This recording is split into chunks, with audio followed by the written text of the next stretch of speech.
हाय। अब हम डिस्कस कर रहे हैं फीचर्स ऑफ स्ट्रक्चर। हमने डिस्कस कर लिया ऑलरेडी प्रीवियस वीडियोस के अंदर कि स्ट्रक्चर क्या होते हैं और स्ट्रक्चर का यूज क्यों करते हैं और स्ट्रक्चर का यूज भी किस तरीके से करा जाता है। अब इस वीडियो में हम जानेंगे कि स्ट्रक्चर को क्या एरे की तरह यूज कर सकते हैं कि नहीं कर सकते, स्ट्रक्चर के अंदर नेस्टिंग पॉसिबल है कि नहीं है, स्ट्रक्चर को फंक्शन के अंदर एज ए पैरामीटर कैसे पास कर सकते हैं, कर भी सकते हैं कि नहीं कर सकते, और स्ट्रक्चर के अंदर जो असाइनमेंट होता है वो किस तरीके से होता है, स्ट्रक्चर के अंदर असाइनमेंट कैसे होता है, स्ट्रक्चर के एलिमेंट्स के अंदर असाइनमेंट किस तरीके से होता है। तो सबसे पहले हम देखते हैं एरे ऑफ स्ट्रक्चर। एक एरे क्या होता है? एरे क्या होता है? सिमिलर डेटा टाइप का कलेक्शन होता है, वेरिएबल्स का collection of variables of similar data type. तो अब जो हम बात करेंगे एरे ऑफ स्ट्रक्चर, तो क्या होगा? कलेक्शन ऑफ स्ट्रक्चर कहलाएगा एरे। तो क्या होता है? Array of structure can be used इस तरह की, जैसे हम नॉर्मल मान लीजिए कि एक इंटीजर टाइप का वेरिएबल डिक्लेयर करते हैं तो क्या करेंगे? इंट लिखेंगे सबसे पहले और फिर वेरिएबल का नाम।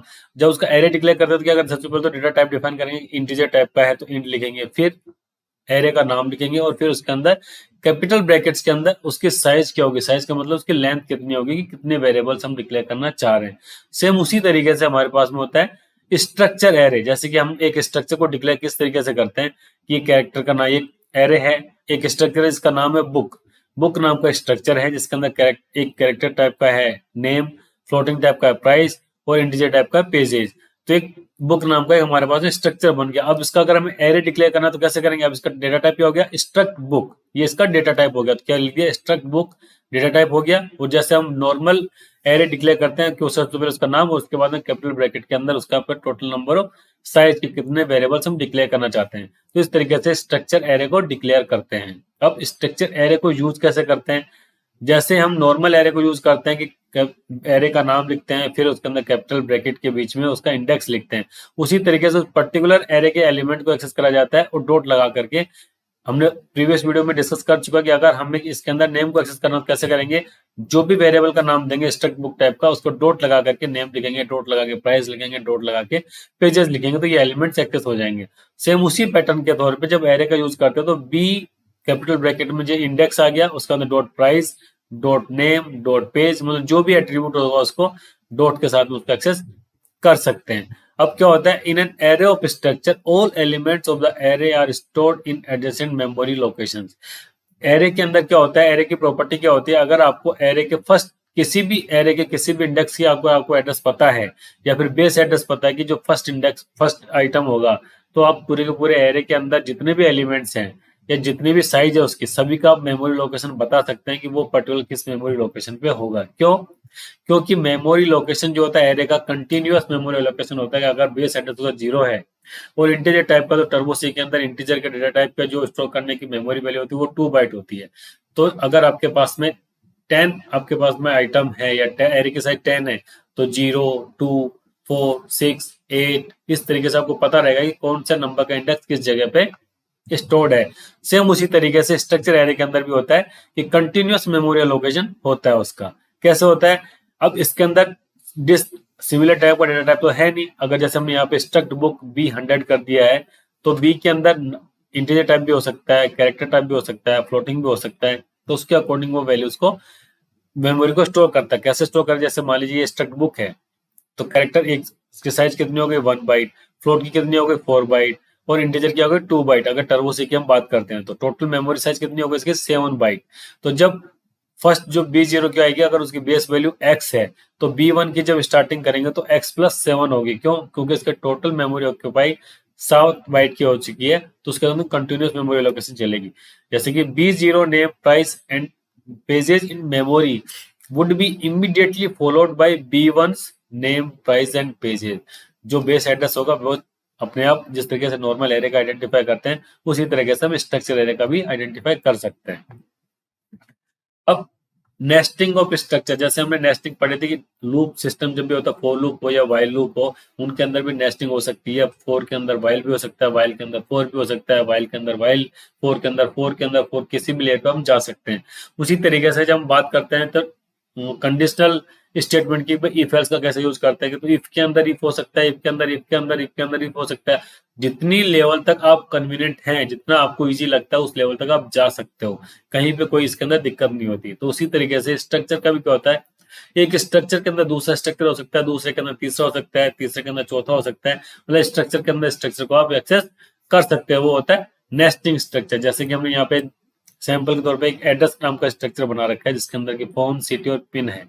अब एक एम्प्लॉय का अगर हमें सेव करने डिटेल तो उसके अंदर स्ट्रक्चर हमारा एड्रेस था, उसको हमने एक्सेस कर लिया, तो ये हो गया नेस्टिंग ऑफ स्ट्रक्चर। क्यों? क्योंकि एम्प्लॉय जो स्ट्रक्चर है उसके अंदर एड्रेस स्ट्रक्चर अंदर यूज करा गया है और इस तरीके से इसको इम्प्लीमेंट करते हैं। कैसे? अगर हम स्ट्रक्चर एम्प्लॉय डिक्लेयर करेंगे तो उसके अंदर प्रॉपर्टी कौन कौन सी हो गई? फोन भी हो गया, सिटी भी हो गया, पिन भी हो गया और नेम भी हो गया। तो उसी तरीके से इसको एक्सेस करेंगे। लेकिन जब स्ट्रक्चर के अंदर स्ट्रक्चर यूज करते हैं तो जैसे हमने डिक्लेयर करा हुआ, पहले हमने कौन सा एट्रीब्यूट लगाया हुआ है? नेम, उसके बाद में एड्रेस, तो एड्रेस के नंबर्स यहाँ पे आ जाएंगे एलिमेंट। अगर आप एड्रेस को पहले करते हैं, नेम को बाद में, तो ये जो नाम है वो लास्ट में लिखते हैं और पहले ये एड्रेस के एलिमेंट्स को हम शो करते हैं। हम उनको एक्सेस कैसे करते हैं? जैसे कि स्ट्रक्चर का जैसे नॉर्मल डॉट लगा के सब कर देते हैं वैसे इसके अंदर भी कर सकते हैं। तो नेस्टिंग स्ट्रक्चर के अंदर भी कोई पैटर्न चेंज नहीं होता, सेम उसी तरीके से होता है। अब बात आती है, अब स्ट्रक्चर की नेस्टिंग भी हो गई है, स्ट्रक्चर एरे की तरह यूज भी कर सकते हैं। अब एक और कंसेप्ट आता है प्रोग्रामिंग का, फंक्शन। वो फंक्शन जब तक हमारे लिए कुछ ज्यादा यूजफुल नहीं होता जब तक कि उसके अंदर कुछ पैरामीटर्स पास नहीं करे जा सकते, उससे कुछ वैल्यू रिटर्न नहीं हो सकती। तो एक फंक्शन के अंदर एक स्ट्रक्चर को एज ए पैरामीटर पास करा जा सकता है कि नहीं करा जा सकता? बिल्कुल करा जा सकता है। कैसे करा जा सकता है? जैसे कि हमने यहाँ पे मान लीजिए एक तो ये बुक बना रखा है स्ट्रक्चर इस तरीके से, इसके अंदर वो डिस्प्ले के अंदर हमने पास करा हुआ स्ट्रक्ट बुक। हम किसी भी फंक्शन को जब प्रोटोटाइप डिक्लेयर करते हैं तो उसके अंदर केवल जो फॉर्मल पैरामीटर होता है उसके अंदर हम डेटा टाइप को ही डिफाइन कर सकते हैं। तो यहाँ पे डेटा टाइप अगर इंटीजर टाइप का वेरिएबल होता तो हम यहाँ इंट लिख करके वो छोड़ सकते थे, लेकिन यहाँ पे स्ट्रक्चर पास करते हैं और स्ट्रक्चर कौन सा? बुक है, तो पूरा टाइप कौन सा होगा इसका? Struct book. तो क्या पास करा हुआ है इसके अंदर? फॉर्मल पैरामीटर के अंदर स्ट्रक्ट बुक। तो एक्चुअल पैरामीटर के अंदर इसकी एक्चुअल वैल्यू चली जाएगी। तो ऐसे हम पास कर सकते हैं स्ट्रक्चर को भी नॉर्मल जैसे डेटा टाइप को पास करते हैं, चाहे इंटीजर टाइप हो, चाहे फ्लोटिंग टाइप हो, चाहे कैरेक्टर टाइप होगा हो, किसी भी तरह के वेरिएबल को जैसे पास करते हैं उसी तरीके से हम स्ट्रक्चर को भी इसके अंदर पास कर सकते हैं। अब पास करने के बाद स्ट्रक्चर को यूज कैसे करते हैं? जैसा कि हमने यहाँ पे देखा हुआ है कि स्ट्रक्चर को यूज करने का तरीका केवल एक ही होता है, डॉट ऑपरेटर के साथ में उसके एलिमेंट्स को एक्सेस हम कर सकते हैं। अब इसके अंदर पीछे देखिए E dot A dot phone रह गया, कैसे? क्योंकि ई तो हमने एम्प्लॉय का डिक्लेयर करा था। अब ई के अंदर ए क्या था? एड्रेस को डिक्लेयर कर रखा है, तो ई डॉट ए के अंदर चला गया एड्रेस के ऊपर, एड्रेस के अंदर जाकर के फोन पे चला गया। तो इस तरीके से तो डॉट ऑपरेटर के थ्रू हम स्ट्रक्चर को एक्सेस कर सकते हैं। तो उसी तरीके से हमने यहाँ पे करा हुआ है। जैसे कि एक तो ये पैटर्न हो गया और दूसरा हमारे पास में ये हो गया स्ट्रक्ट बुक, ये सब कुछ आ गया नॉर्मल। उसके अंदर अलग अलग एलिमेंट्स को पास करते हैं। तो ये एलिमेंट तो कैसे होगा? जैसे हम अलग अलग वेरिएबल्स को पास करते हैं वो पूरा का पूरा स्ट्रक्चर पास करते हैं, तो नॉर्मल इस तरीके से हम कर सकते हैं। तो स्ट्रक्चर में बेसिकली कोई डिफरेंस नहीं होता, केवल यूजर डिफाइंड डेटा टाइप है। जैसे आप इंटीजर का रोल प्ले करते हो या फ्लोटिंग टाइप का रोल प्ले करते हो या कैरेक्टर को जैसे यूज करते हो, उसी तरीके से आप स्ट्रक्चर को भी यूज कर सकते हो। बस इसके अंदर आपके पास बेनिफिट क्या आ जाएगा कि आप इसके अंदर मल्टीपल टाइप के डेटा को स्टोर कर सकते हैं जैसे आपकी रिक्वायरमेंट है, बट इसका बिहेवियर वैसा ही रहेगा जैसा कि नॉर्मल डेटा टाइप का रहता है। हाँ, इसको एक्सेस करने के थोड़े से प्रोसेस चेंज हो जाते हैं कि जैसे इसके अंदर डॉट के थ्रू यूज करते हैं। क्यों? क्योंकि इसके अंदर मल्टीपल एलिमेंट्स होते हैं, मल्टीपल प्रॉपर्टीज होती है, इसलिए उसके अंदर डॉट ऑपरेटर का हम यूज करते हैं। बात है कि स्ट्रक्चर वेरिएबल के अंदर असाइनमेंट कैसे करते हैं। अगर हमारे पास में दो वेरिएबल होते हैं इंटीजर टाइप के, इंटीजर ए और इंटीजर बी, तो हम ए इक्वल टू बी कर सकते हैं या बी इक्वल टू ए कर सकते हैं, A equal to A minus B भी कर सकते हैं, बी इक्वल टू कुछ भी कर सकते हैं। तो जैसे हम नॉर्मल तरीके से नॉर्मल वेरिएबल्स के अंदर ऑपरेंड अप्लाई करते हैं, असाइनमेंट करते हैं, सेम उसी पैटर्न के थ्रू हम स्ट्रक्चर के अंदर कर सकते हैं। जैसे कि जैसे दो हमारे पास स्ट्रक्चर है, एम्प्लॉय का डिक्लेयर कर रखा है हमने, तो एम्प्लॉय का E1 E2 E3 कर दिया। E1 को हमने यहाँ पे इनिशियलाइज कर दिया, तो strcpy जैसे स्ट्रिंग को स्ट्रिंग के अंदर कॉपी करते हैं, तो E2 डॉट नेम, नेम क्या था हमारे पास में? स्ट्रिंग टाइप है, तो स्ट्रिंग के अंदर स्ट्रिंग को हमने कॉपी कर दिया। जैसे अगर इसकी जगह पे स्ट्रिंग S1 और S2 होता तो वैसे कॉपी करता, तो E2 जो है वेरिएबल E2 के नेम प्रॉपर्टी के अंदर E1 का नेम इसके अंदर असाइन हो रहा है। अब E2 डॉट एज के अंदर इक्वल असाइनमेंट के थ्रू एज असाइन हो गई, सैलरी के अंदर सैलरी असाइन हो गई। तो ये तो क्या इंडिविजुअल एलिमेंट्स को कैसे स्टोर करते हैं, लेकिन इंडिविजुअल एलिमेंट को कैसे असाइन करते हैं? जो डेटा टाइप जिस तरह का स्ट्रक्चर का, जैसे यहाँ पे तीन डेटा टाइप है, कैरेक्टर, इंटीजर और फ्लोट। तो इंटीजर के अंदर इंटीजर वैल्यू असाइन हो सकती है, फ्लोटिंग के अंदर फ्लोटिंग वैल्यू असाइन हो सकती है, कैरेक्टर के अंदर कैरेक्टर हो सकती है, और स्ट्रिंग का एरे है तो एरे आप उसके अंदर असाइन कर सकते हो। सेम अगर आपके पास में दो वेरिएबल डिक्लेयर कर रखे हैं, अगर ए और बी अगर दो वेरिएबल होते हैं तो हम ए इक्वल टू बी कर सकते हैं। तो सेम उसी तरीके से स्ट्रक्चर के अंदर भी हम E3 इक्वल टू T2 जब हम कर देंगे तो E3 के अंदर बिल्कुल एज इट इज E1 का कॉपी चला जाएगा, संजय 30M 5550.50। तो जैसे नॉर्मल वेरिएबल के अंदर असाइनमेंट होता है वैसे इसके अंदर भी असाइनमेंट हो सकता है।